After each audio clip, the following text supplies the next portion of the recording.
বিকামী মানুষের কাছে আমার বিচার, আপনাদের ভারতবর্ষের সহ সারা দুনিয়ার মানুষের কাছে আমার বিচার। আমার তো মৃত্যুর আগে মৃত্যু হয়ে গেছে, আমার মৃত্যুর আগে মৃত্যু হয়ে গেছে। আমার গলায় জুতা দেওয়াটা বাংলাদেশের সর্বস্তরে মুক্তিযোদ্ধাদের গলায় জুতা বসানো হয়েছে।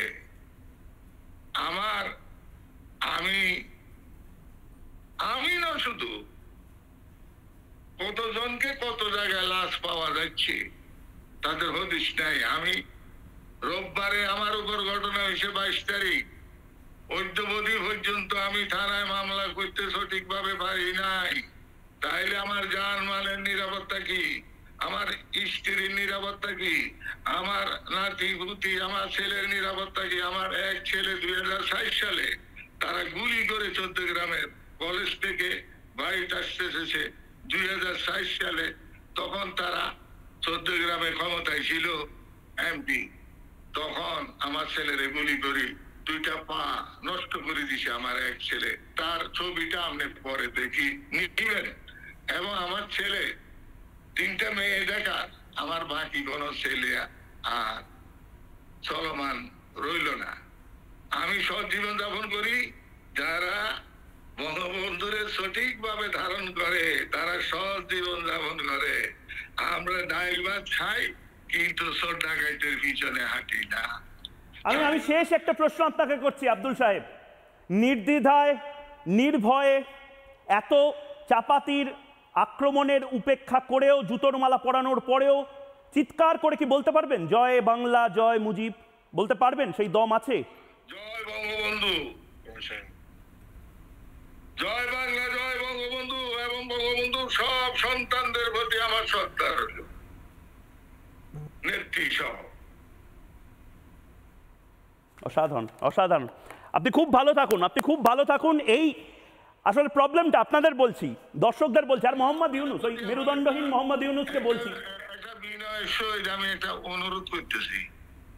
বলুন। ভারতের মিডিয়া জগতের কাছে আমি অনুরোধ করতেছি, আজ যে এটা ওই স্টেটমেন্ট আমি দিলাম, এরপরে আমি কি আমার বাড়িঘরে তো যাইতে পারি না। আমি যেখানে আসি বা আমার যেখানে পাবে, আমার নিরাপত্তাটা আমি পাবো কিনা সারা দুনিয়া।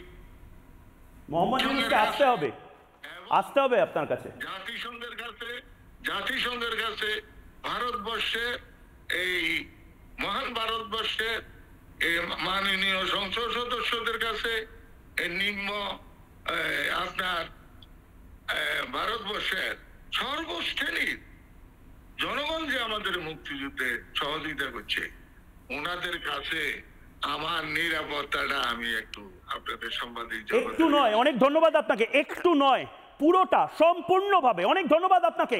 মোহাম্মদ ইউনূস, আজ কান খুলে শুনে রাখো, প্রতিদিন জবাব চায় বাংলা দেখো, আজ জেনে রাখো, যদি মুক্তিযোদ্ধাদের একটা সামান্য ক্ষতচিহ্ন আমরা দেখতে পাই, যদি এই মুক্তিযোদ্ধার মতন অন্যান্য মুক্তিযোদ্ধা যদি খুন হয়ে যায়, যদি এদের মৃত্যু ভয় থাকে, তাহলে তোমার কোনো নৈতিক অধিকার নেই বাংলাদেশের গদি ধরে রাখার।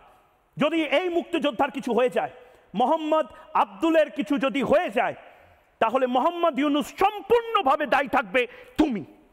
দেখুন,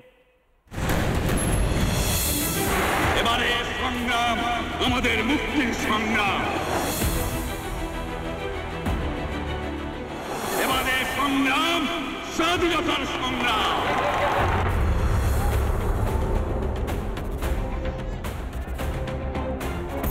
ভারতের মনের বাড়ি সঙ্গে ছাড়ো তাড়াতাড়ি।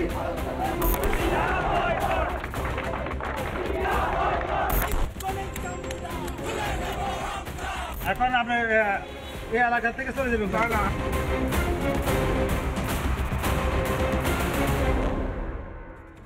নানা ধরনের কন্টেন্ট দেখার জন্য লাইক করুন, শেয়ার করুন আমাদের ফেসবুক পেজ, সাবস্ক্রাইব করুন আমাদের ইউটিউব চ্যানেল।